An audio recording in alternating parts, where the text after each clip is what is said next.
Bon Steph, de quoi tu vas parler maintenant? Et alors on va vous parler de l'adaptation du premier livre de Stephen King, Carrie. Si vous aimez les films fantastiques, vous avez rendez-vous avec celui-ci. Qu'il était à 2 doigts de jeter à la poubelle. Hein. En plus. S'il n'y avait pas sa femme qui le motivait à continuer. Parce Pas que, possible. The fuck? Le fameux Carrie. Qui est quand même différent du livre, il faut le reconnaître. Et entre le livre et le film, ce qui est intéressant, c'est que le livre est plus ou moins, entre guillemets, inadaptable, puisque dans le livre, c'est l'histoire de Carrie, mais il y a des inserts de journaux, de journaux intimes ou de trucs, ou de journaux télévisés qui parlent de l'événement. Donc, c'est-à-dire qu'à l'intérieur du bouquin, on voit des trucs, tu vois, des papiers, journal, machin, qui parlent de l'événement. Donc, c'est pas du tout comme si on racontait l'histoire d'un film. Ça, c'est compliqué. Oui, mais donc c'est intéressant. Tu vois, c'est la différence entre le film. Donc, il arrive à réduire quelque chose d'inadaptable au cinéma, il arrive à le transposer et à en faire quelque chose de bien. Donc on peut dire que le film est meilleur que le bouquin. Tais-toi. Mais alors ce qu'il a aussi fait, c'est qu'il y a des trucs qu'il a enlevés parce que c'était trop cher à faire pendant le film. Par exemple, oui, ils l'ont fait dans le remake d'ailleurs. Dans le livre, il y a une explosion par exemple d'une station de toute la ville. De toute la ville. Mais ça, si vous voulez, vous pouvez voir ça dans le remake de Carrie qui a été réalisé avec Chloé Garcia-Moretz, c'est ça. Le roi et la reine sont... Qui est sympathique, mais qui n'est pas à la hauteur du film de Palma, qui est quand même un classique du film d'horreur. Et Stephen King déclarera quand même dans le magazine Playboy que pour lui, Carrie est mieux encore, enfin le film Carrie est mieux que son livre. Oui, mais ça il a souvent dit quand même, enfin, sauf pour Shining de Kubrick. Et donc, pour parler un peu de la production de ce film, donc Carrie, De Palma, bon, je sais, toi, tu n'es pas un grand fan, mais il avait quand même déjà fait quelques films avant qui n'avaient pas spécialement marché, mais qui m'ont personnellement quand même intéressé. Donc, je parle surtout des sœurs de sang. C'est pas mal. Sisters. Et Obsession aussi, que j'ai bien aimé. Ouais. Ces films n'ont pas marché, hein, je pense, à l'époque. Ouais, ça n'a pas été des... Il a fait les premiers rôles de De Niro aussi. Hein. Les premiers films de De Niro Mom, sont I Mom. Ouais, mais j'ai oublié l'autre. Moi, j'en ai vu qu'un. J'ai vu I Mom, je crois. Qui était pas mal, mais la deuxième partie vire un peu un film expérimental qui est un peu curieux. Mais c'était pas mal. Et donc, en fait, il me semble que Brian De Palma, c'est un ami qui lui a offert le livre, en fait, Carrie, parce que c'est le premier livre de Stephen King. Ouais. Et que enfin, le premier livre édité. Parce qu'après, oui, on a écrit. Et puis, il y a eu des nouvelles peut-être avant. De Palma a directement adoré le livre et il a voulu l'adapter au cinéma. Mais il me semble qu'il n'a pas pu parce que les droits étaient déjà pris par Paul Monash, je pense, qui était un producteur indépendant, qui a notamment produit Butch Cassidy et le Kit. C'est George Hill. Ouais. Et donc, mais lui, il voulait pas de Palma parce que il était au courant que c'était un peu, il faisait partie des copains Lucas Spielberg. Hello, Brian. This is Nancy and Amy and Steve. Hi, Brian. Happy Thanksgiving. Mais qui eux avaient déjà, allez, on va dire, eu du succès comme avec American Graffiti ou déjà les Dents de la Mer. Et De Palma, comme je l'avais cité avant, les films n'avaient pas rapporté de l'argent, donc du coup, Monash ne voulait pas de lui, quoi. Donc il a fallu de nouveau quelques mois, et c'est la United Artists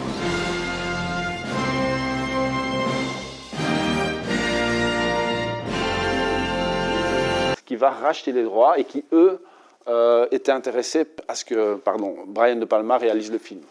Carrie. Le nouveau film de Brian De Palma. Et donc maintenant, on va parler du casting, parce que ça, tu m'en as parlé là tantôt. Il est intéressant parce qu'il a à voir aussi donc, avec son copain George Lucas. Interprété par Sissy Spacek, Piper Laurie et pour la première fois à l'écran, John Travolta. Oui, ce qui est fou, c'est qu'on aurait pu avoir Carrie Fisher et Mark Hamill dans ce film.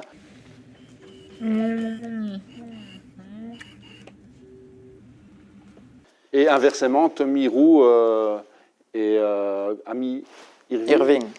Qui Dans ont le tous Diable. un petit peu, puisque l'un était la femme, la future femme de Spielberg, l'autre la future femme de machin. Enfin bon, c'est une petite famille, mine de rien, Ouais. cette bande de réalisateurs qui ont quand même un peu changé la face du cinéma américain pendant un sacré paquet de décennies.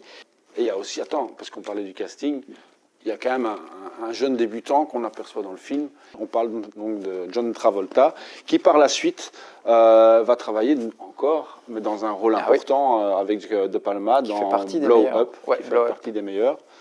Et donc, et comme tu l'as dit, il y a aussi Nancy Allen Qui joue dans Blow Up. qui joue dans Blow Up et qui est la femme de Brian De Palma.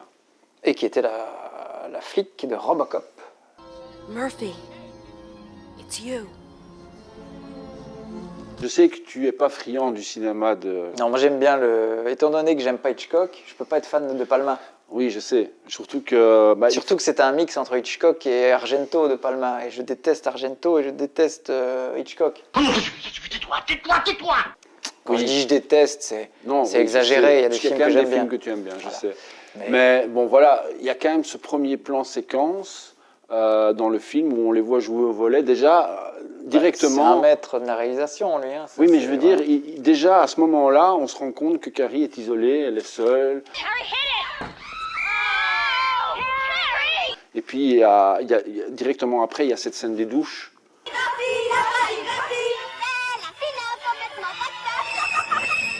Ça, Et déjà... comme sa mère, qui est très catho, ne lui a jamais dit ce qui se passait quand on a ses règles, elle prend peur. Elle, cette malheureuse pécheresse, a peur le péché sous ses oripeaux trompeurs. Montre-lui qu'en se gardant pur, la malédiction du sang peut venir être épargnée. Ça commence par le sang et ça finit par le sang. Et à noter que ce final, ce baquet de sang qu'on lui verse sur la tronche, ben, normalement devait être une peinture bleue, parce que le producteur voulait pas de sang, parce qu'il trouvait ça trop dégueulasse. Et alors évidemment, c'était un non-sens total, et De Palma a tenu bon, et il a fait cette scène qui est devenue une des scènes les plus mémorables de l'histoire du cinéma.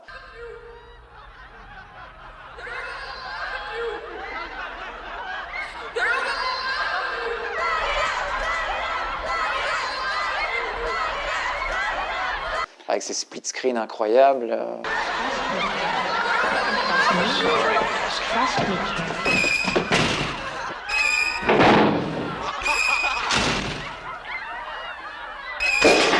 Pour moi, c'est du grand cinéma et fait partie de mes préférés des adaptations de Stephen King.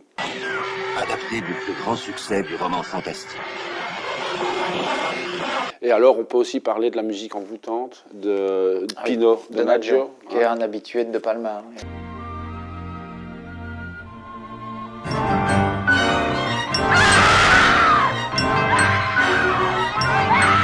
qui en fait remplace Bernard Herrmann, qui était le compositeur fétiche d'Hitchcock.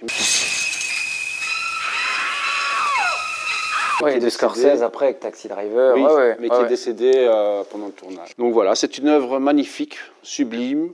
C'est un faux conte de fées avec une Cendrillon souillée, on peut le dire comme ça. C'est comme un teen movie qui tourne mal, quoi. Voilà, oui. Et voilà, c'est un film qui, pour un budget d'1,8 million, a quand même rapporté 33 millions, ce qui est pas mal. Et il gagnera le prix du grand film du Festival d'Avoriaz en 1977, mais ça c'est anecdotique. Ouais.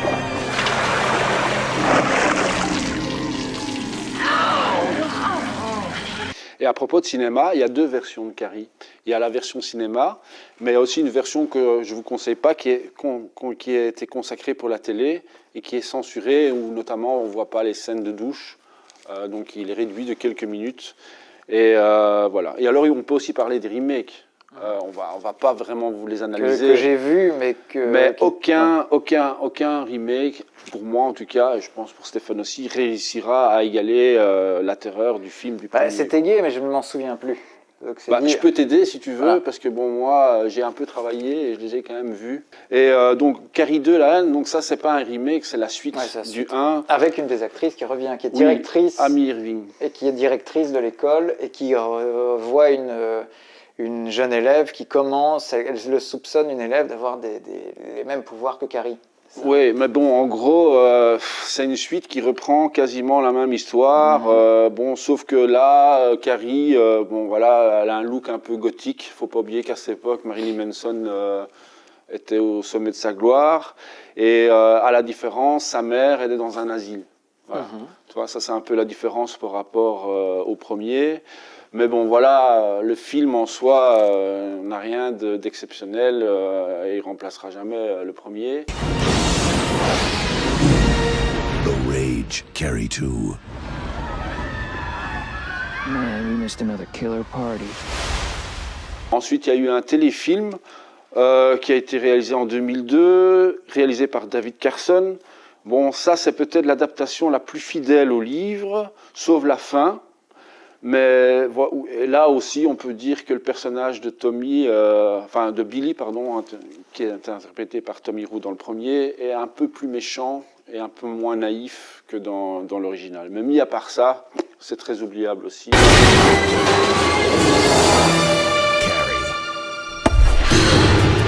Sin never dies. Et alors, récemment, en 2013, il y a eu Carrie, La Vengeance. Là aussi, bon, là, c'est un remake beaucoup plus moderne.